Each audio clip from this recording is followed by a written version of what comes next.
be a screw, feel my own adrenaline. Yeah, I do just what I do, and I hope you let me in, yeah.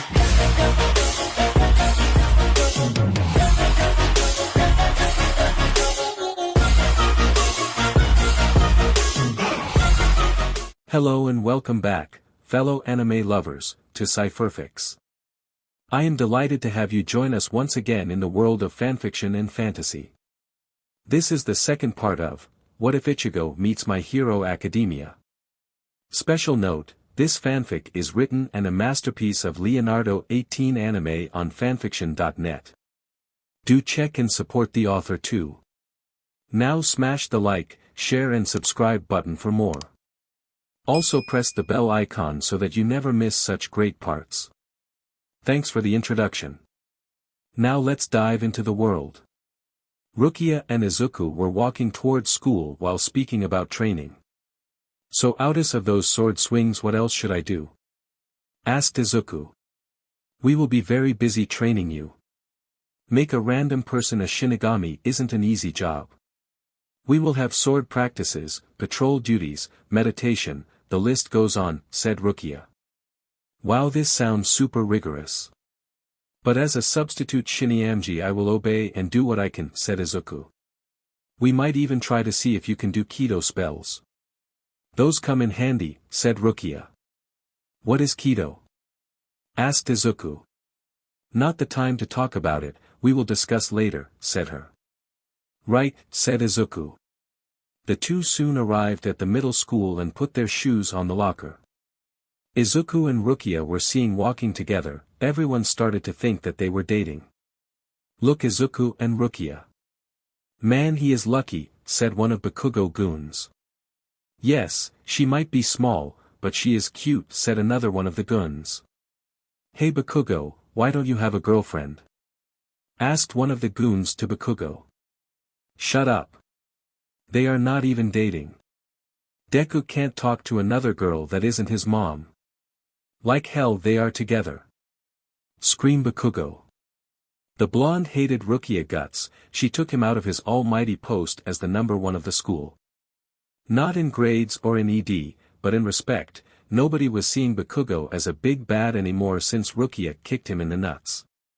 He hated her, wanting to get her back but knew better than anyone else that this type of CRP wouldn't pass by UA standards. Shorty, enjoy as much as you want. Once this year is done you will be nothing and I will the motherfucking number one hero. Thought bakugou in pure rage. While Izuku and Rukia were getting ready to take their seats, some girls were commenting about the two of them. It was a girl that could make fire, one that can make a black orb and another one that had horns. Look at that. Izuku and Rukia, aren't the dorkiest of couple the most adorable? Asked the one that could make fire. Excuse me, but are you talking about me? Asked Rukia. Yeah, it's something wrong, Kuchiki-san? Asked the one with horns. I don't like to be called dorky, and Izuku also doesn't like. Besides, we are not even together, said Rukia. Oh really? Asked the horn girl. Well, that makes sense, why would a girl want to date that dweeb? Asked the one with the black orb. What makes you think Midoriya is a dweeb? Asked Rukia. Well, he is quirkless. I mean his whole future will amount to nothing, said the girl that could make fire. Who said those things about quirkless? Asked Rukia. Our parents, said the horn girl. Well, your parents are all idiots, said Rukia, all serious without missing a beat. The girls felt it offended and were now all pissed at Rukia. What did you say? Asked the horned girl. You can't judge a person just by their power. How do you people haven't started to kill each other is a miracle, said Rukia all cold. So how do you judge a person, Kuchiki? Asked the black-orbed girl. Intelligence, ability, and overall personality. What his quirk is doesn't mean nothing to me. A quirk is nothing more than a nifty little add-on, said Rukia all cold. But the quirk also represent the person. Nowadays most business ask to know what a person quirk is so they can work, said the girl that could make fire. Oh really? Tell me your quirks, said Rukia. I can make fire for about a minute, said the girl, making some fire coming out of her hand. I have these powerful horns. They can be strong as a cow, said the horn girl. I can make a black orb around, said the other girl. Rukia just had a look of anger. She had to work her butt off when she got to the academy back at Soul Society. There, this whole thing of quirks meant nothing.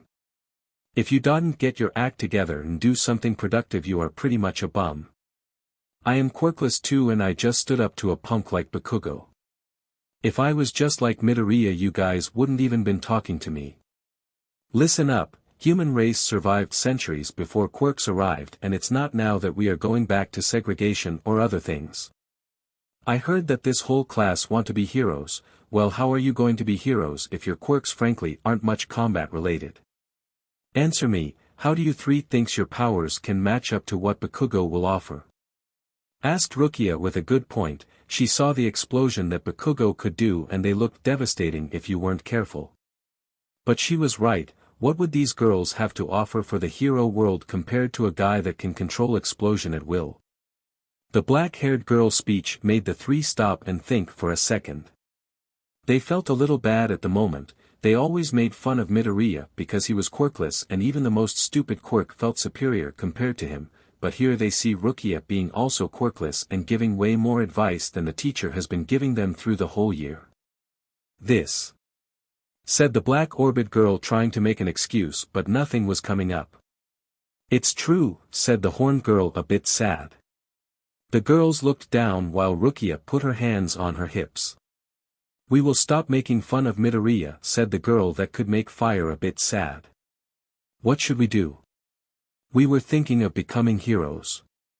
Now what? Asked the horned girl. Study, apply and dedicate. Not all the problems in life can be solved by a heroes. Do something cool like, I don't know, biology, chemistry, or physics. You three could work around in those areas, said Rukia. The girls thought about that. It was a bit long and would take some time to figure out what they were going to do with their future. We will apologize to Midoriya later, said the horned girl. Good, now go to your seats, we will start class soon, said Rukia. The girls nod as they go back to their seats. While Rukia had that whole talk, Izuku was hearing everything and was amazed to hear all that. Wow, Rukia-sama. I can't believe you stood up to them and made them realize their mistakes. I mean, how did you do that? Asked Izuku. I am older than all these kids put together. You can't get this old without knowing a little bit about human nature, said Rukia with a smile. Soon the teacher arrived and they were going to talk about Japanese culture. Later, Izuku and Rukia were leaving school and they were walking through the neighborhood. So where are we going to train today? Asked Izuku. You know what, today, take the day off.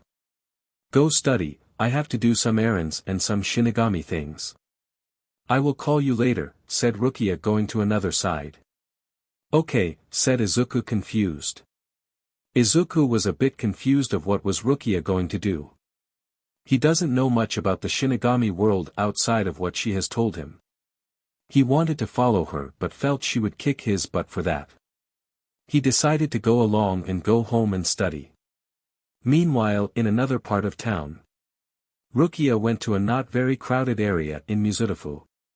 It had some people, but nothing much, and there wasn't much hero activities, so many people wouldn't think about to pass around. She was walking around all innocent, just looking like a regular middle school girl walking around. She then stopped and saw the sign for a store.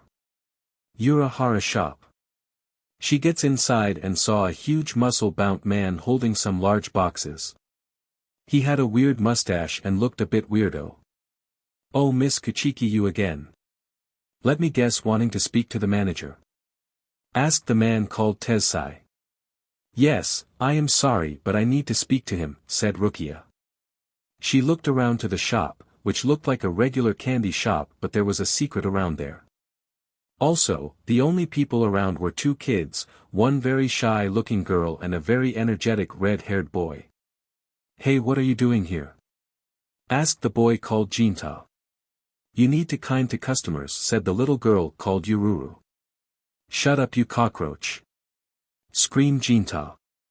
Miss Kuchiki is here to speak with our manager. She also knows about our specials business, said Tessai. Oh, welcome, would like some tea? Asked Ururu. No thanks, said Rukia. Good, because we only have the crappy kind here. We can't buy good stuff because of our lazy boss, said Jinta. Kids can't live without them, said a voice coming from the back. Soon a new person arrived. It was a young man with yellow short hair, wearing green-white robes, wooden sandals and a hat that would match his outfit. He was the owner of the shop, Kisuke Urahara. Well, Miss Kuchiki, nice to see you again, said Urahara. We haven't talked since that night. I talked with your associated here, but it's hard to get a time with you, said Rukia. Sorry, I am a busy man, said Urahara. Busy with what? Sitting on your butt and watch TV, said Jinta. Hey, I run a store and tries to deal with taxes here. It's not easy, said Urahara. I am in a bad time, asked Rukia. No, we have some stuff in the back. Nothing much and we can start negation, said Urahara. What kind of merchandise do you have? Asked Rukai. Tessai, get those boxes, said Urahara. Sure, Jinta, help me boy, said Tessai. Let me make some tea, said Ururu. From what I can see on your face you're not here to just do a purchase, said Urahara. The Shinigami girl felt a bit annoyed, but she wanted to talk about something. We have time, the kids from the school down the road are already home so we can talk. What would like to speak, my dear? Asked Urahara while eating some candies. I have a ton of question. Some regarding you, but the main one in my head are about izukumidoriya, said Rukia. The mysterious man drank some tea and then got a smile on his face. Yeah, you're right, that kid is a serious enigma, said Urahara with a smile. Rukia was now face to face with Kisuke Urahara, once the captain of Squad 12 and now fugitive of the Soul Society. There are a lot of stuff that she want to ask to him, but now she wants to know what he thinks about Izuku. So you're here to talk about the kid? Asked Urahara. Have you seen him before that night? Asked Rukia. Well, I think he went to my store sometimes in the past. Who knows, it's hard to keep track when your store is so popular, said Urahara with a smile.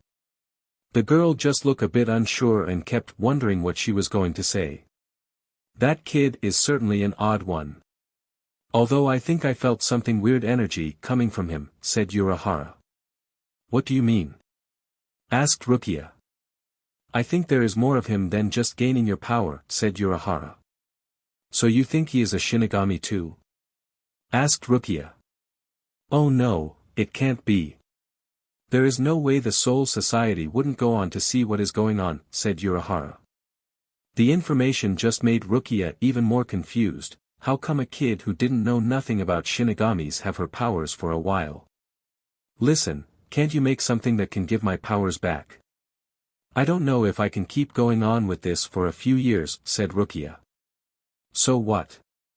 Enjoy school life, year will pass very soon and you will soon have a high school experience, said Urahara with a smirk. I am not here for high school, I am a member of the Godii 13, I have better things to do than just hanging out with a bunch of kids, said Rukia. The green-haired man just think for a moment on what could cause all this and then wonder where the kid is at the moment. What is doing now? Asked Urahara. He is taking the day off. I wanted to make sure he knew what he is doing without me teaching every step, I mean he knows how to swing a sword, said Rukia. How thoughtful of you, said Urahara. I don't know, I am not teacher material but I think I make a good one, said Rukia. You a fun one, Miss Kuchiki, said Urahara. Rukia then took a sip of tea and kept asking some questions about Izuku. So would keep looking on what Izuku is? Asked Rukia. I try, but I am not a detective, said him. Do you your best? I think we are in a good position since nobody knows where you are hiding, said Rukia. How long do you think it will take for the Soul Society to take a notice of this? Asked him. A year at best, said her. Understood, said him. Urahara, just look at the sky and just smile. Tell me what this kid wanted to be when he grew up. Asked him. He said he wanted to be a hero, but he can't because he is quirkless. Talk about racist society, said Rukia. Heroes are such fascinating people. Some do for fame and fortune, others do for good deeds alone. It's such a funny world that we live in right now, said Urahara with a smile. Rukia had to ask something. One thing that has been bothering her for a while. Do you know how Quirks came to exist? Asked her. No, not even us from the Soul Society knew when it started happening. We all freaked out, said Urahara. How is this possible? Such a change in human biology should have been no centuries before it started shaping their DNA. Are you sure this the next step of evolution? Asked Rukia. Urahara just took a deep breath and thought about this. The origin of quirks was also something that he was deeply interested in. I don't know, maybe it was God's intention or a big virus that attacked the world. Whatever the case, quirks are here to stay, said Urahara. Well, okay, I am going to keep an eye on Izuku and see what else happens to him, said her. Okay, one day you will have to bring the kid here so I can meet him, said Urahara. Listen here, I want him just to be a substitute Shinigami and nothing more. Once I get my powers back, I will erase his memories and he will be back on the life that he always knew. Meeting you will amount to nothing, said Rukia. Fine, said Urahara, feeling like it was over. Rukia just ended her conversation and went towards her temporary home. She just wanted to rest now since there was no hollows to deal with. While this was happening, Urahara was on his store thinking while the others work. But is what fate says. What are the odds of you entering that kid's room on that specifically night, Rukia Kachiki? Though Urahara with a smirk as he had some answers but he didn't want it to share with Rukia. With Izuku. The green-haired kid went to a bookstore to read more about how to swing a sword. This was his day off, but it was good to know ways to improve his skills in fighting hollow. Okay, this book sounds pretty good. Once I have some notes, I can make a new notebook. Wow, I am sounding like my old self with hero books, thought Izuku. While looking at the book while walking, don't do this. Izuku ended up bumping into a rock and was about to fall. Whoa! Said him. Look out! Said a sweet voice. Izuku was now floating in the air, instead of hitting the ground face first. Asked him. Sorry, I had to use my quirk to prevent this. Are you okay? Asked a new person. The person was a girl with brown hair, round cheeks, and was a bit shorter than Izuku. The boy soon blushed because this was the first girl outside of Rukia that was talking to him. Are you okay? Asked her. Oh yes, thank you. Aren't you going to be in trouble for using your quirk? Asked Izuku. Well, it's okay, I just used for a second and nobody saw it. Besides, I was saving you, so it was for a good cause, said the girl. Thanks, I am so sorry for being such a clumsy guy, said Izuku, a bit shy and red face. You funny. I am Ichigo Uraraka, what is your name? Asked her. I am izukumidoriya, said Izuku.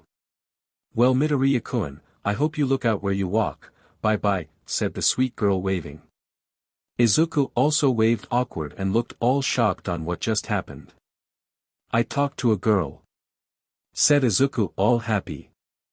What a goal, said Rukia, appearing behind Izuku. Rukia-san, how did you? Said Izuku, screaming.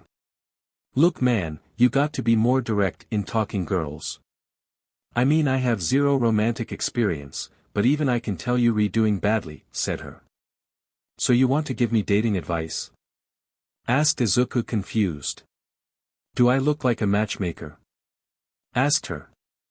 Izuku took just a moment to see that Rukia was just mocking him, so he decided to change the subject.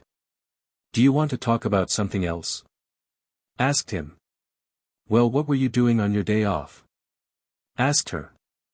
I was looking for some good books on swordsmanships. If I want to wield my zanpakuto better, I need to know the basic, said him. So outside of that, what else you did? Asked her. Nothing, said Izuku, sounding really sad. Well, okay, you will get more things in the future. Besides training to be a substitute Shinigami, it's going to take most of your time, said her. Did you went to get some answers? Asked Izuku. Yes, I got some answers and that's all you will hear, said her. Oh, okay. Said Izuku, a bit surprised. Good, now can you buy me dinner?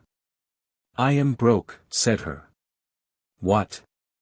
Asked Izuku, confused. Later. Uraraka was going home after buying some cheap groceries. She bought some good mochi, but she had to get some cheap things to make her dinner. Okay, I have some cheap meat and I can make some nice roast tonight. Well, I still have bread from 4 days ago, so that should be good, said her, looking at her groceries. The girl was so distracted by the dinner thought that she didn't saw the car coming. Asked her. Crash. She didn't die but got some serious bruise in her leg. She needed see some doctors, thankfully her health insurance covered most of the procedure. However, this wasn't a simple accident, something darkly was coming on. Uraraka had a really weird night. She could have died this night because a man did a hit and run on her, however thanks to her quirk she was able to float and didn't receive a killing blow from the car. However, she got some injuries on her leg, but she was able to walk off home after giving some information to the cops. Right now, Uraraka was in her apartment putting some medicine at her leg, but don't worry, she wasn't alone. Ouch. This hurt, said Uraraka in pain. You were almost run over, Ichigo-chan. Be glad that this is all you have, said a girl named Tatsuki Arisawa. The girl was a tomboy that Uraraka met in her last year of middle school. The girl and her family was also residents nearby of Uraraka apartment. They knew the girl didn't had a lot of money, so they helped her with food and even with laundry. Uraraka and Tatsuki became good friends and talked constantly. Right now the tomboy was helping the brown-haired girl feel good. I know, I just amazed that this is all I got after an accident like this. I was a bit scared, but I guess once I become a hero I am going to see things worse than a car coming over, said Uraraka with a smile. Come on, you are going a kick butt hero. Hey, how about you come over to my house? We are having pork for dinner and we would love to have you, said Tatsuki. Oh no. I already ate at your house 3 times this week. I don't want to look like a freeloader, said Uraraka. Stop with this, my family loves you and we understand your situation. There is nothing wrong with accepting help from others, said Tatsuki with a smile. Uraraka just smiled to have found a good friend like Tatsuki. The big girl was known to fight with the boys because she knew martial arts from her father dojo. She was a bit short-circuit and Uraraka respected that the girl wasn't afraid of doing what she wanted. Since they became friends, her family had saved Uraraka numerous times when she was short on money. Thank you, Tatsuki-chan. I still don't know if I am going to become a hero, but I am going to repay you somehow, said Uraraka. Look, let's worry about the now, okay? I am here to make sure you are okay and not injured, said Tatsuki. I know and I am glad for that, said Uraraka. The bruise on Uraraka was now just a big scratch on her leg, nothing major. With a good amount of time the brash was going to disappear. Tell me, what were you going to have tonight if you don't want to have a nice slice of pork? Asked Tatsuki with a smirk. Well, said Uraraka, a bit nervous because she was going to have old food that she hasn't eaten yet. By the way, I knew they were a bit pricey for you, but I bought some mochi, said Tatsuki, showing a box of mochi. Wow. You always know how to make me happy, said Uraraka. Yes, if you could I bet you would only live on mochi. We noticed that when we had them for dessert the other night, said Tatsuki. Your family is too kind to me, said Uraraka. Well, we want to make a good hard-working girl feel good in the big city, said Tatsuki. You shouldn't have done this, said Uraraka a bit sad. By the way, how is the hero training going? Asked Tatsuki. It's going fine. Been doing some gravity lifting, some push-ups, overall some very tiresome work, said Uraraka. Well, I bet you are going to go places. Your gravity is really good, I bet you can be a pretty kick-butt heroine in the future, said Tatsuki. Tatsuki quirk was charge punch. If she keep rotation her arm she would get a really powerful strength to deliver a really powerful punch. Tatsuki-chan, may I ask why aren't you going to apply for the hero course also? You have a pretty amazing quirk as well, said Uraraka. Heroes are overrated in my opinion. Don't get me wrong, I like them, and they do so much good for society, but there is a point that it's enough. I am more focused in having my own dojo someday, said Tatsuki. You really want to do this? Asked Uraraka a bit nervous because she knew how serious Tatsuki fought. Of course. I need to step up and show what kind of moves a girl like me can do, said Tatsuki. Well, I hope the best for you, said Uraraka. Thanks, said Tatsuki. While the tomboy was finishing to clean Uraraka's wound, she wanted to know one thing. Hey Uraraka, sorry to ask but how did you found an apartment like this? Asked Tatsuki. Oh, my cousin used to live here before, said her. Your cousin? I mean I never knew who lived here before, I just passed by and never asked, said Tatsuki. Oh yes, he lived here all his life and it was vacant so we decided to rented it, said Uraraka. So where he is now? Asked Tatsuki. He died last year. Car accident, said Uraraka a bit sad. Tatsuki felt a little bit guilty for asking that at that moment. Oh sorry, said Tatsuki. It's okay, when his family went to clean his house my parents decided to rent it. I know it sounded a bit morbid but they were okay with this, said her. How was he like? By the way, what was his name? Asked her. His name was Sora, he was funny, really oddball and really protective. I kind saw him like a big brother, said her. What was his quirk? Asked Tatsuki. His quirk was gravity talk, when he talked you can feel being pushed down by the gravity force, said Uraraka. Oh interesting, said Tatsuki. Yes, I really wished he was here to see me become a heroine, said Uraraka a bit sad. Tatsuki just looked a bit sad at her friend and she tried to make things a little better. Your cousin sounded like an amazing person, said her. Yes he was, said Uraraka. Hey look, your wounds are way better. They stopped bleeding, said Tatsuki. The brown-haired girl looked at her leg and it was true. There was still a little bit of pain in there, but the wound was now closed. Weird, how did this happen? Asked Uraraka. Let's just go eat, come on let's have dinner at my place, said Tatsuki. The brown-haired girl just smiled at that and accepted the offer. It was great to have nice friends like Tatsuki. In another place of Mizutafu. On a mansion. 3 teenagers were being talked to a man with white hair a white suit. You 3 are here because it's time to start your Quincy training. Your bloodlines are the last pure ones remaining of the Quincy species and we need to keep them strong, said the man named Ryuken Ishida. Yes sir. Said the trio. As Quincy's in training I expect just the best of the best, said Ryuken. The man first talked to a boy who looked just like him, but he had black hair. Yuryu, I want to see how well your Quincy abilities have improved. Show me what your Quincy garb have grown, said Ryuken to his son Yuryu. Understood, said Yuryu. Ryuken then saw a girl with green hair that was made of vines, her name is Ibara Shiozaki. Ibara, your vines were strong aren't holy enough to fight the hollows keep working on your racial manipulation, said Ryuken. I know sir Ryuken, I just pray for the Lord to give more power, said Ibara. Then the last one was a boy with black hair and a regular face called Senkaibara. And Kaibara your Quincy spiral while strong, it's still not enough to pierce a hollow, said Ryuken. Yes, it's an annoyance but I will get stronger, said Kaibara. The trio were Quincy's in training and Ryukin was the last adult Quincy alive. He was going to work as hard as he could to make sure that the Quincy's could still walk among the earth. You three are going to endure a lot of pressure. I understand that Ibra and Sen want to go to the hero course, but one step at a time, said Ryukin. We need to focus on the duties of a Quincy and exterminate any hollow, said Yuryu. Did you know of any hollow attack recently, Yuryu-san? Asked Ibra. There was some incidents in the area, but I don't know what could have attracted the hollows to this city, asked Yuryu. Yes, what could have caused hollows to just popped out of nowhere? Asked Kaibara. I think I know.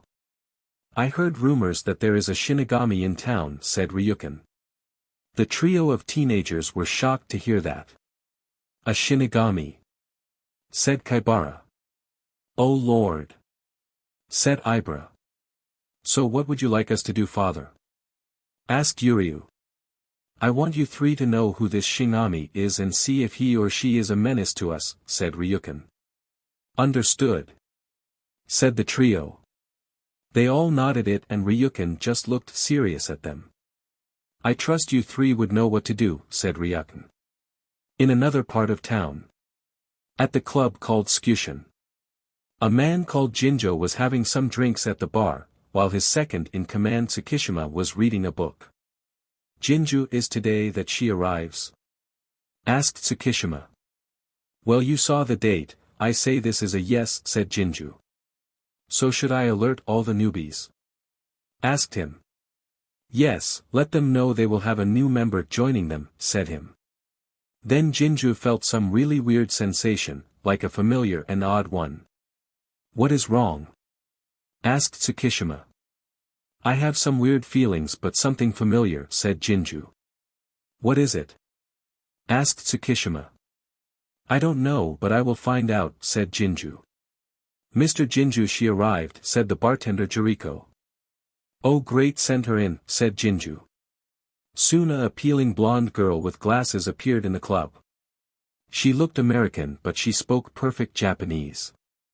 Oh my, how lovely you are, Miss Melissa, said Jinju with a smile. Hi, it's a pleasure to finally meet you in person, Mr. Jinju and Mr. Tsukushima, said Melissa. Melissa Shields, daughter of the Quirk Nobel Prize winner David Shields? Asked Tsukushima. Yes, however unlike my father Power I was born quirkless, said Melissa. So it's true, you are a quirkless Fullbringer. Tell me what kind of power do you have? Since we keep seeing Fullbringer with quirks I want to see if you have bigger chance to expand your power, said Jinju. The girl just nodded and touched her glass. My Fullbring is located in my eyes and it's named Eyes of Mirror. I can make up to 10 clones of myself, and they can have the same strength and intelligence as me, said Melissa. This is a really interesting ability, said Tsukushima. Yes, but it's pretty clear you are more of a maker than a fighter. Am I correct? Asked Jinju. This is true, I vow to become the first quirkless person to win a Quirk Nobel Prize for my inventions alone. Although I am still in middle school, said her. Well, we can't help in school life, I barely graduate if it wasn't for Tsukushima, but we can help with your Fullbringer power. Would you like to be under Skyushin? Asked Jinju. Please take me. My father doesn't know how to handle this and we would like to know what kind powers are these, said Melissa nervous. Calm down girl, you're in. With time you will get used to this place, said Jinju. You will meet the others very soon, said Tsukushima. The others? Asked Melissa. We have other teenagers Fullbringers like you. Most of them started about 2 years ago and they are training daily and doing their task in Skyushin. Would you like to meet them? Asked Jinju. Yes please, said Melissa. Tsukishima, take our new member to meet her comrades, said Jinju. In the back room. The place was a bit dark but it was more fit for a teenager than the bar on front. Tsukishima and Melissa arrived to see 3 figures discussing. Ladies and gentlemen, a minute of your attention. We have a new addition to your team, said Tsukishima. Oh really? Is that girl also a Fullbringer? Awesome! Said the only boy on the group. Away's manners, said a girl with long black hair on a ponytail. Sorry Momo, said Away's embarrassed. You never learned, said another girl with orange hair. Melissa saw who those three were. Two girls, one with black hair in a ponytail, the other a kind tomboyish girl with orange hair, and the only boy had black hair and a bandana in his forehead. Melissa, these your comrades? All of them are also Fullbringers, Yosetsu Aways, Momo Yaoyorozu and Itsuka Kendo. Guys, this is Melissa Shields, Sayat Tsukisima. Nice to meet you, said Momo. Hi, said Kendo. What's up, said Aways. It's a pleasure to meet you all, said Melissa. You all will be on your own team. Melissa, since you are starting now, you will listen to what these three have to say. Understood? Asked Tsukushima. Understood, said Melissa. The tall man nodded it and the young Fullbringers started to get to know each other. So this is kind of a good group that I formed. I wanted to expand on this world and show who is a Fullbringer and who is a Quincy. Also don't worry about Jinju, he won't strike until much later, but he will be listening and taking notes on the Shinigamis. At the park. Izuku was training with a wooden sword, some basic training so he could use it better in the future. Meanwhile Rukia was too busy reading manga to notice her so-called pupil training. I know sister, everything is hidden in this box, right? In this jade box, passed down from our mother. Give me the box. Sister Marianne. Now. No. We mustn't open the box, Francois. Said Rukia while reading the manga out loud, and that was making some people weird out. Rukia-san, said Izuku, a bit weird out, taking Rukia out of her reading moment. Whoa. You fool. Don't surprise me. Said Rukia, a bit nervous. Sorry, but what are you doing? Asked Izuku. I was studying modern speech, said her. Modern speech, from a manga? Said Izuku, confused. Yes, these are the most popular book style over the last 3 centuries, so I decided to have a try. We don't have this back where I work, so I decided to read it, said Rukia. Where did you get that? Asked Izuku. On the school library, I just asked, and I was able to have it, said Rukia. Sure, I just wanted to let you know that I am done with my sword training, said Izuku. Good, now that you are done with sword training I am going to show you a hollow weakness, said Rukia. While the two were having their Shinigami training, a new person was walking nearby. It was Ichigo Uraraka, and she was coming home from another day of hard training to get into UA. She also had in her bag some cheap food to make a stew. While she was walking, she saw the green-haired boy from yesterday. Oh, it's Izuku-kun, said her. While she wanted to see what he was doing with that girl, Rukia was making sure Izuku had an idea of what a hollow weakness is. Listen, a hollow weakness is its head. If you slice the head, you can defeat it in one blow. This training is so that you can accurately hit the head in any situation, said Rukia, holding a ball with her drawing of bad hollow. How can I do something like that? I mean, this sound like a strategy that would be too good to be true, said Izuku. You have to defeat the hollow in one hit. That's the best option. You have to do anything that you can do, deliver that fatal blow. Anything, like sneaking up to a hollow and defeating it in one hit, is the basic of defeating them. It's a miracle that you have remained unscathed so far, from the way you've been fighting, said Rukia. Isn't attacking from behind kind of a dirty move? Asked Izuku. Idiot, this isn't a hero situation. A hollow is not some criminal that you can just throw in jail, they are monsters that eat people's soul and they won't stop. You have to kill it, said Rukia. I see, sorry, but I still have hero's philosophy on my head, said Izuku with a laugh. You fool. Save that stuff if you fight a random criminal that appears on the news. While they might be dangerous, hollows are a different level. If you show any sort of compassion to them you might end up dead, said Rukia. Understood, said Izuku. Suddenly someone appeared from behind and it was that Uraraka girl. Hi there, said Uraraka with a smile, and that made the poor Izuku blush. Aawiawa. Scream Izuku in fear. You just shout every time you meet a girl? Asked Rukia. The awkward teen turned around to see the pink check girl from yesterday. He was again a mess because he wasn't used to speak to girls of his age. Rukia didn't count because she already told him that she is over 100 years old. Oh, hi. Said Izuku all nervous. It's Ichigo Uraraka, we meet yesterday. Izukumidoriya, right? Asked her. Yes. Said Izuku nervous. Smooth there Izuku, said Rukia with a smirk. The brown-haired girl saw the raven-haired one sitting next to Izuku and wondered who that was. Oh hi there, are you Izuku-kun friend? I am Ichigo Uraraka, said her. Well greetings Ichigo-san. I am Rukia Kachiki, please make your acquaintance, said Rukia talking like an old woman. Rukia-san. This isn't how we talk in this century. Thought Izuku horrified. Uraraka just looked at that a bit weird and decided to play Algon with. Well, honor to make yours. Said Uraraka all confused. While Izuku looked embarrassed he saw Uraraka arm with a few bandages on it. What happened to you Uraraka? Those bandages seems fresh, said Izuku. Oh yes, I was hit by a car yesterday. Said her a bit embarrassed.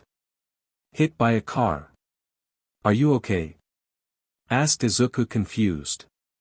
Don't worry, I didn't had much of a damage. It wasn't like a run over, I got some scratches but I am okay, said Uraraka.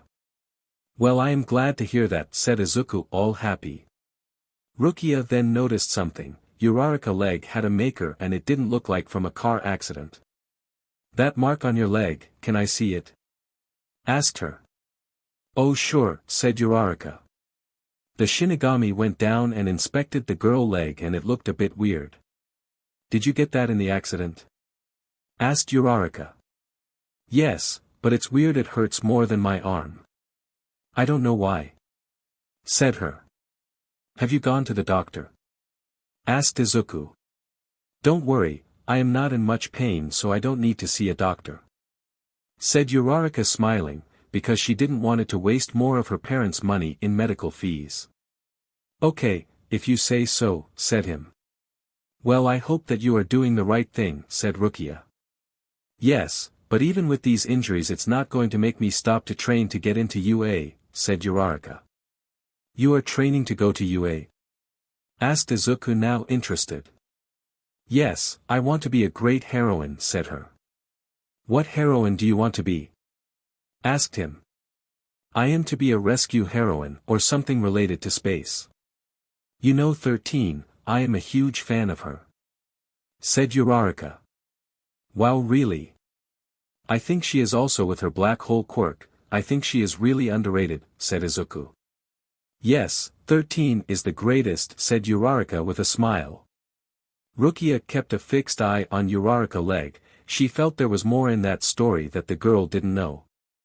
Well I hope you get way into UA, I heard is a tough school to get, but if a washing machine can be a hero why not you, said Rukia. Thank you Rukia-chan, said Uraraka.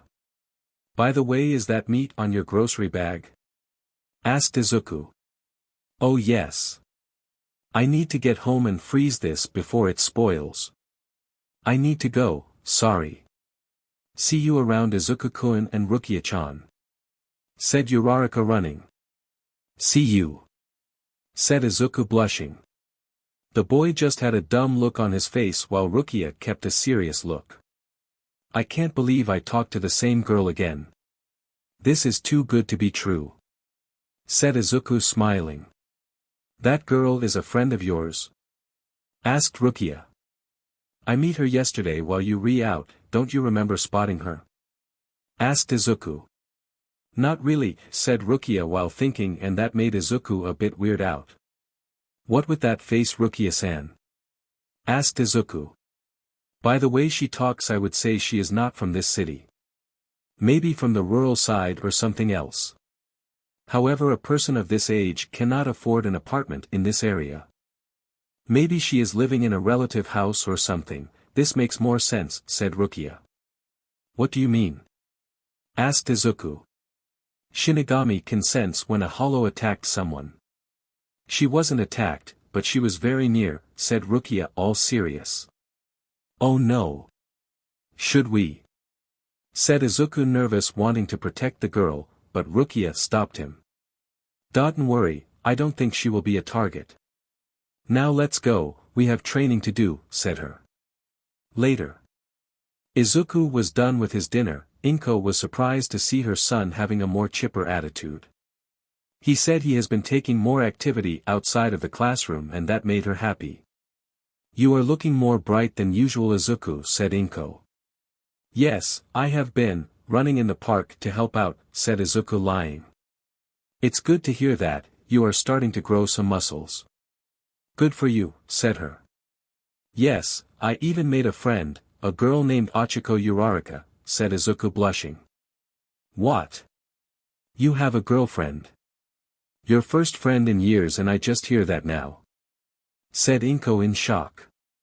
Mom is not like this. Said Izuku all red. Any girl would be lucky to have you as her boyfriend, said Inko. Izuku just sighed in defeat, sometimes his mom had her head too much in the clouds. Inside of Izuku closet. Rukia made Izuku closet her home for the time being. It wasn't much but at least was a roof. She had at least a flip phone that she could check things out if anyone needed to exterminate a hollow. Soon a new message arrived. An order, wait, this is. Said Rukia, shocked to see where the next mission was. While going to his room, Izuku heard something that looked like a cell phone ringing and he was wondering where this was coming from. Is that cell phone ringing? Asked him. Once he got in his room he checked his phone and he saw it wasn't ringing. Then Rukia showed up out of his closet. Izuku. Said her all serious. Rukia-san. What are you doing? You reliving in my closet? Asked him in shock. Forget about that. We have an order. Said her. An order, that's mean hollow attack. Said Izuku nervous. The time and place are both now and here. Said Rukia. Upon using her glove to take Izuku's soul out of his body, a giant hollow appeared out of nowhere. It was at least 4 meters tall and had black hair. What? Said Izuku in shock to see that monster in his room. He is already at the right position, do it, Izuku. Said Rukia. Right. Scream him. Izuku got his zanpakuto ready and aimed at the hollow head to cut it. Slash. The hollow screamed and Izuku felt that he did the right thing, however he failed. Not deep enough, thought Rukia. The hollow ran off looking like a shadow and left Izuku's room. He got away, said Rukia. We have to chase him. Said Izuku ready to go, but Rukia stopped him. Wait. Said her. What is going on? Asked Izuku. That hollow is related to that Uraraka girl from early, said Rukia. Izuku heard that and was shocked. How come that monster be related to someone that looked so innocent? What? How? Asked Izuku. I told you that sneaking up from behind and killing it in one hit was the basics against a hollow, right? That's the project against being damaged. But, there's also one more important reason. To kill them in one hit and avoid seeing the hollow identity, because all hollows are the souls of formerly normal humans, said Rukia all cold. Izuku just had a chill down his spine, so that means that monster was once a human like him. How come something could become a monster of that side? Also, how come a person related to Uraraka ended up like that? With Uraraka. The girl was having some tea with her friend Tatsuki. The two were just chatting and the tomboy was just giving Uraraka a nice time. Oh, thank you for spending afternoon with me, Tatsuki-chan. Said Uraraka. Don't worry, girl, I am here for anything. So do you want to eat some gyoza that I brought? Asked Tatsuki. Oh yes, I am starving. Said Uraraka. Uraraka was just thinking of the gyoza, not realizing that her deceased cousin was also coming for dinner. At Izuku house. Izuku was confused on what Rukia had just told him. He wanted to hear again so to make sure that this was real. What do you mean all hollows were once regular human? Is that true? Asked Izuku. Yes, they were cruel and horrible people that once they died morphed into these monsters, said Rukia. So those hollows that I killed, were people once, said Izuku in shock. Yes, but that's not important, said Rukia. But shouldn't we help them? Make them revert back to a regular soul? There is always a chance too, said Izuku, but Rukia cuts him. Don't give me the stupid hero talk, there's no way to revert a hollow back into a good soul. There might have a chance if they have evolved, but that makes things even more horrifying. Just because you become a Shinigami doesn't mean that you are one of those pro-heroes. Now hurry up or that girl will die, said Rukia all serious. Izuku felt a chill down his spine. He never wanted to kill someone, but if it means protect others from harm then that might be a good reason. At Uraraka place. The brown-haired girl was eating the gyoza that Tatsuki brought her. The two were just relaxing before the main dinner was ready. Why are some pro-heroes have office and agency the size of buildings? That mountain lady got a 20-store building as her place, said Tatsuki. I don't know, I thought she was big all the time but it's her quirk. I guess she wants to show off. Asked Uraraka. Did your family got a job on that? Asked Tatsuki. No, said Uraraka. Well, there is always a next time. Once you become a heroine you can promote them to millions of people in the country, said Tatsuki. Yes. This is the plan, and I am already planning some catchphrases. Said Uraraka. The two just laugh at that. It was nice to have some company at the middle of night. Are you having trouble making more friends in here? I can help you with that, said Tatsuki. Oh no, I made one a while back, said Uraraka. You made a friend, said Tatsuki happy. Yes, his name is Izukumidoriya and is a bit awkward but a very nice one, said Uraraka. So, how are you going to ask you out? Asked Tatsuki with a little smile. Tatsuki. Said Uraraka blushing. Sorry, I just had to do it. Anyway, does he pretend to do the hero exam? Asked Tatsuki. I don't know. He is quirkless so I guess it will be very hard for him to do it, said Uraraka. UA is still a high school. I heard that if you want to be on the regular course they just let you in. Getting into the hero course apparently it's a whole other case, said Tatsuki. Yeah, I just hope to see him again before the hero exam happen, said Uraraka. While the two girls were talking Uraraka's stuffed bear dropped from his place and hit the floor. Oh no Inraku. Said Uraraka going to check on the stuffed bear. Calm down Uraraka, he just hit the floor, said Tatsuki. Uraraka took the bear and saw that his face was getting ripped. Ah. He is getting destroyed. Said Uraraka in shock. Yikes. Maybe the fabric is rotting away, said Tatsuki. No way, I made sure that he is cleaned every week, said Uraraka. The brown-haired girl soon looked closely to the bear and she saw something odd in him. BLD? Asked her confused. Before she could talk to her friend a demonic friend launched out of the stuffed bear. The problem was that the hand was invisible and Tatsuki didn't saw it. Uraraka soon lay down on the floor, almost looking like her soul was ripping out of her body. Uraraka. Uraraka, what's wrong? Talk to me. Said Tatsuki in fear. The tomboy was checking on her friend's state, not sensing that a monster was about to attack them. With Izuku. Hollow attack their families? Asked Izuku in shock as he jumped from roof to roof with Rukia on his back. Yes. Once they eat their families they will go out to attack random humans and ghosts, said Rukia. Izuku was in shock of that. He didn't expect that once a person die they will either go to a soul-like place or become a horrifying monster that eat people. Rukia saw Izuku be a little bit torn by those news, but he also had a weird look on his face. Are you okay? Asked Rukia. Yes, But I still get a little nervous because I am holding a girl, said Izuku a little bit embarrassed. Stop acting like an awkward teen. This is serious, said her pissed. Sorry, I am still getting used to handling this stuff at the same time. Can't they get their memories back of the people they left behind? Asked Izuku. That doesn't happen this way, said Rukia. What do you mean? Asked Izuku. Hollows don't eat souls because they are hungry, they eat souls to erase their pain. Hollows are fallen souls. They are souls that are not admitted to the soul society by a soul reaper, souls that were left behind. These fall, lose their hearts and become hollows themselves. Then the hollow soul forever strives to fill the emptiness inside. It stalks the people it loved most in life. You've heard of widows who soon follow their husband to the grave.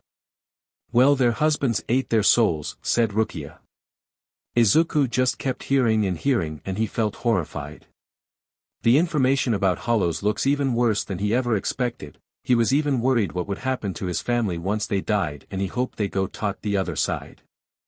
From what he's seen and heard, it makes him declare hollows to be the worst monsters he has ever witnessed, even worse than every supervillain he saw in the news. I need to get there fast, said Izuku, running faster. In Uraraka house. Tatsuki kept trying to revive Uraraka and she was about to call 911. However, something unexpected happened. Something slashed her arm and she was in intense pain. Screamed Tatsuki. The tomboy saw her arm and was in shock. She was with a huge cut and she was bleeding. What that? Who did this? Asked Tatsuki. Now Tatsuki was getting scared. Maybe this was a villain attack and she needed call for help right now. There was an invisible villain at her friend's house and he was dangerous. She was about to call for help but her phone wasn't working. Why is my phone not working? Thought her in fear. She then looked up and saw a giant monster with a skull face, giant teeth and looking like a demon from hell. What is that? Screamed her in shock. Tatsuki, said the voice of her friend Ichigo. Tatsuki saw her friend now standing up. They could run as fast as they could and find a hero to help them. Uraraka, what is? Said Tatsuki in confusion, but then that turned into horror. Tatsuki looked to the side and saw her own body. It was her face and her clothes over there. The other hero looked dead while there was also another Uraraka and she looked also dead. She was now panicking on what was happening. What is going on? Asked Tatsuki, frightened. I don't know, but we need to run, said Uraraka. The two girls were running, but then the giant hollow appeared from behind and slashed them in the back. Slash. Arg. Screamed Uraraka in pain. Aya. Screamed Tatsuki. The two girls were in intense pain and were in a horrifying state. That monster was going to kill them. What do you want from us? Money. Screamed Tatsuki, now crying in fear and pain. Did you forgot about me? Asked the monster. Asked Uraraka in confusion. Did that thing just talk to us? Asked Tatsuki in shock. How could you forgot my voice, Ichigo? Asked the hollow. The two girls were now in confusion. How did that thing knew about Uraraka? How do you know my name? Asked Uraraka. How sad. Screamed the hollow, ready to kill. Uraraka and Tatsuki held each other in fear. They just closed their eyes and hoped it was quick. However, they didn't feel the claws of that monster ripping their flesh, but instead something stopping those giant fingers. Cling. The two girls opened their eyes to see a green-haired teen with a giant sword holding the monster back. Who's that? Asked Tatsuki. Midoriya. Said Uraraka in shock. What? This is the guy you meet. Screamed Tatsuki in shock. Sorry, I came late, but now I am here. Said Izuku.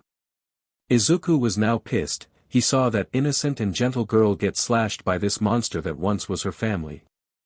He was going to try everything to bring that monster down and save those two. He wasn't a hero, he was a substitute Shinigami, but he still had the heart of a hero.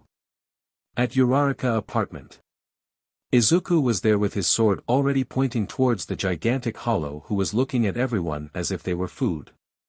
Rukia was nearby to make sure that nothing serious would happen against the green-haired boy.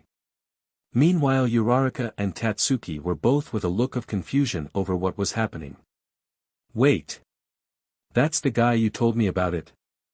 asked Tatsuki to Uraraka. "Yes, I already told you," said Uraraka. "What is he going to do?" asked Tatsuki confused. Izuku saw that hollow and it was giving chills down his spine. He didn't know yet how this one got this big, but he had to stop it before it could get near Uraraka and her friend. How are they seeing him? Are they dead? I am too late. Well, I need to think about this later, thought him. The fact that the two could see him was very alarming and was already making Izuku feel really nervous inside. Before the fight he was talking with Rukia about being seen. "I don't know Rukia, what if someone sees me and call a pro hero? It might risk everything," said Izuku. "Are you still this dense?" asked Rukia. "What?" asked Izuku. "Regular people can't see a soul reaper. Even your buffoon of a pro all-might can't see not even a simple spirit. A Shinigami is a spiritual entity that can only be seen by other spiritual entities," said Rukia. "I see, but is there others way for a regular person to see a Shinigami?" asked Izuku. "There is, but I don't even time to give you a lecture, now go," said her. Izuku went into action after she said that and he was with this explanation in the head. After separating the two from the grasp of the hollow, Izuku was trying to be calm and firm, but he couldn't help it but only think on how they can see him and the monster. "How are they able to see me?" thought him worried. "Isn't obvious they are spirits? I am sorry, but they are both dead," screamed the hollow, attacking. Izuku put his sword on front for protection and it worked because the whip-tail attack done by that hollow could have tore him half. It ended up sending him out of the room and it not the streets. Bam! Izuku was gasping for air as he tried to get his head back in the game. "Damn it!" said Izuku, worried. "What's wrong? You talk tough but you're far too slow. Is it so shocking that Uraraka and her friend were forced from their bodies? Isn't it izukumidoriya?" screamed the hollow using an attack that hit Izuku right in the hand. Splash! Arg! Acid! Screamed Izuku in pain. Before Izuku could do something about it, the hollow used its tail to toss him into the ground, pretty much putting him unconscious. Rukia went running to check on him while Uraraka and Tatsuki were getting out of the house to look for some help. "Izuku!" screamed Rukia, worried. "Midoriya!" screamed Uraraka. "Come on, let's get him out of here before that thing comes back," said Tatsuki, also worried, but before they could get near Midoriya some big hands went over the two. "What is going on?" asked Uraraka, worried. The hollow had grabbed the two as if they were action figures. Seeing that horrifying monster holding them was terrifying from sure, but they had to still fight to escape. "Let us go. You hear me? You are going to spend the rest of your life in jail just for all this? After all, what do you want?" screamed Tatatsuki. "Ichigo, have you really forgotten me?" asked the hollow, now speaking calmly. Uraraka for a second didn't know what he was talking about it, but then upon looking closely at him she saw a face, a familiar face that she thought she would never see again. "Sora!" Asect Uraraka in shock. Tatsuki also froze upon hearing that. Was this monster Ichigo deceased cousin? Back with Izuku. The green-haired Shinigami was trying to get back to his sense, luckily Rukia was there to make sure he was kicking it. "Hey! Wake up! Wake up, Izuku!" screamed her. "Ouch! Stop yelling it," said Izuku. "That's all you have to say. You are shaming Shinigamis all over the world," said Rukia. I don't know Rukia, he feels a little bit of a connection with Uraraka. Maybe there is a way to help him out or... said Izuku, but Rukia cuts him out. Be quiet. I don't want to hear that hero speech again. Listen, whatever humanity he had, it was gone once he died. If you don't hesitate and fight properly, he will eat those girls' souls, said Rukia. The news shocked Izuku very much, and he knew he had to act tough, not be like a hero but be like a Shinigami. Back with Uraraka. The hollow put the two girls on the ground and made sure they were safe. Tatsuki was still a pile of nerves, but Uraraka wasn't scared anymore. Uraraka, what is going on? Asked Tatsuki. It's my cousin. Sora, it is you? Answer me. Yes, it's me, Ichigo. You haven't forgotten me, said Sora. What happened to you?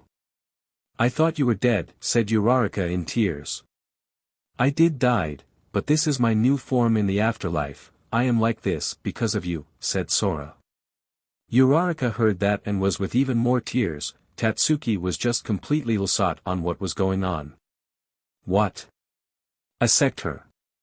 After I died you prayed for me every day, your parents taught you well in respecting the dead. I then watched you grow and become stronger, to become the hero that you were always destined to be. However, a year passed and you moved away and became friends with that girl, started training more and stopped praying for me.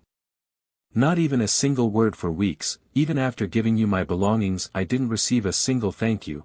It was all thanks to the influence of that girl. Screamed Sora in pure anger. No, Sora. That's not true. Screamed Uraraka in fear. I was so lonely. It was unbearable, sometimes I just wanted to kill.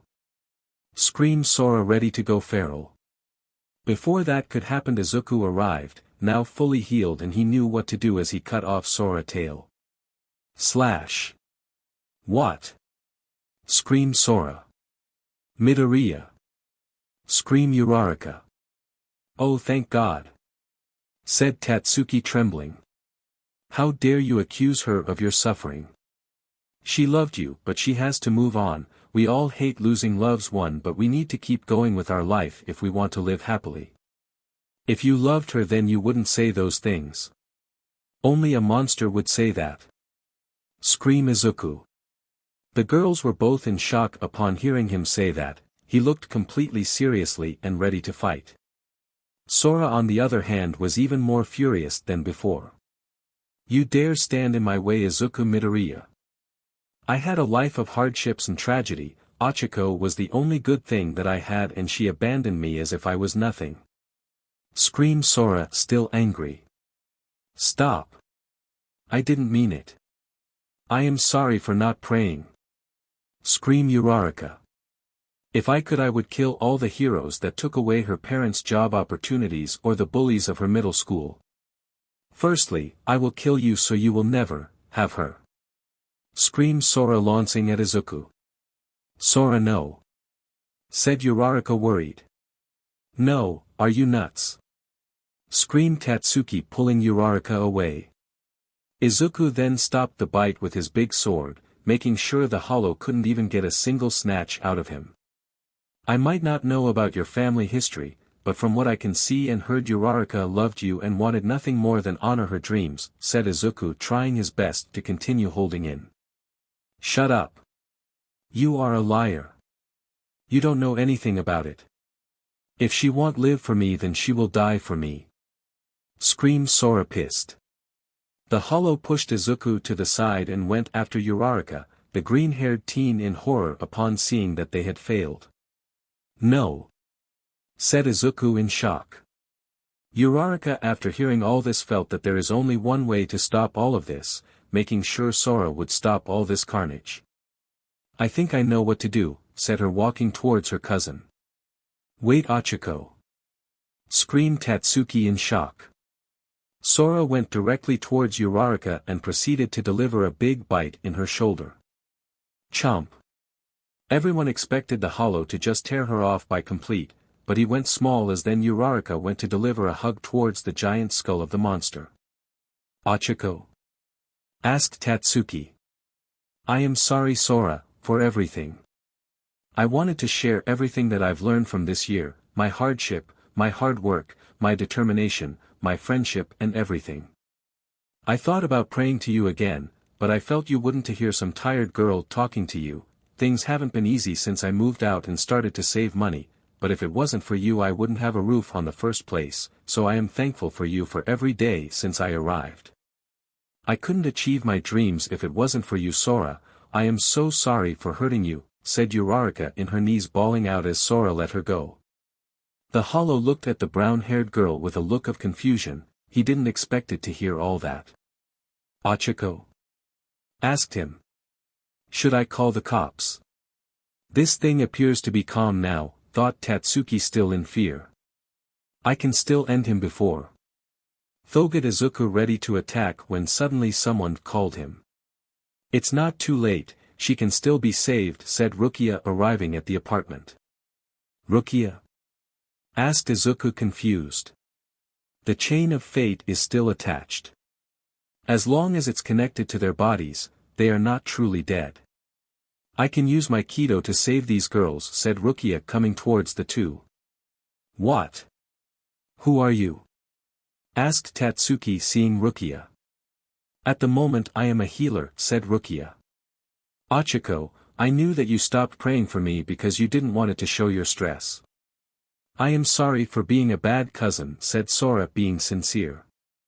You're never a bad cousin, said Uraraka in tears. Soon Sora started to disappear much to Izuku's confusion. What is happening? Asked Izuku. Don't worry, said Rukia. Sora then had one sad look at Ichigo, because he knew it was coming. All I ever wanted was to see you grew to become that heroine you always wished to be. It's sad that I won't be able to see that, but I can still hear it, said Sora. I will, said Uraraka. Then Sora started to disappear more and more, to the point that when it was almost done he started to resemble his previous form. Uraraka was in shock to see her cousin face one last time. Then a big gust of wind came and Sora was no longer around. The entire group was seeing the sky. As they felt he was heading there. He's gone, said Izuku feeling that. Good, now I can only handle the wounds and we can get the hell out of here, said Rukia. Oh no. You two are not going to leave until you all explain what just happened. What was that? How did Uraraka cousin came back to life? Why was he a monster? Was that a quirk? Was that a villain moves or what? Answer us. Screamed Tatsuki all pissed. Oh sure, just look at this and it will answer everything. You too Uraraka, said Rukia holding something in her hand. What that? Said Uraraka confused as a mini explosion happened in Rukia's hand. Bam! The explosion knocked out the two as if they were both dolls. Rukia. What did you do? Asked Izuku in shock. This is a memory replacement. I erased tonight's memory from their memory and gave them new ones, said her. Memory replacement? So they won't remember a thing? Asked Izuku. Yes, not even a psychic hero can break off what I just did. Quirks are inferior to Shinigami techniques. The only problem is that they are both going to have totally random memories instead of what they just saw tonight, said Rukia. Let's put them in bed at least, said Izuku. The two did that and they ran off before the heroes arrived at the scene, even though they couldn't see Izuku. Rukia was still around and with her pajamas. The night was saved and the hollow was defeated and able to rest in peace. The next day, Uraraka and Tatsuki were walking with grocery bags, still talking about the crazy night they both had. Those weird yakuzas. I can't believe they destroyed my apartment for laughs. Screamed Uraraka. Yeah. The heroes didn't do nothing last night, bunch of useless jerks, said Tatsuki. Thanks for letting me stay with you until they fix my place, said Uraraka. Don't worry, you won't be a problem, but we are still going to train. You have a long way to go until the entrance exam, said Tatsuki with a smirk. I am so regretting this offer right now, said Uraraka with tired smile. While they were walking by, Midoriya was seeing the two and just smiling that they were okay. Midoriya, get your butt here. We still have a bunch of techniques to learn today, said Rukia to Izuku. Sorry, I was just making sure Uraraka was okay, said Izuku. It's good to see your heart is in the right place, but we still have a long way to turn you into a proper Shinigami, said Rukia. Sure, let's go, said Izuku. The two soon started to walk towards the park. On the way, Izuku had one question in his head. Rukia, don't you think Uraraka and her friends could see us like very well? As if they could see spirits. Are the other way for people to sense Shinigami, said Izuku. Maybe, it depends on the inheritance or their spiritual presence. At the moment I don't know, but it's not something to be worried about it, said Rukia.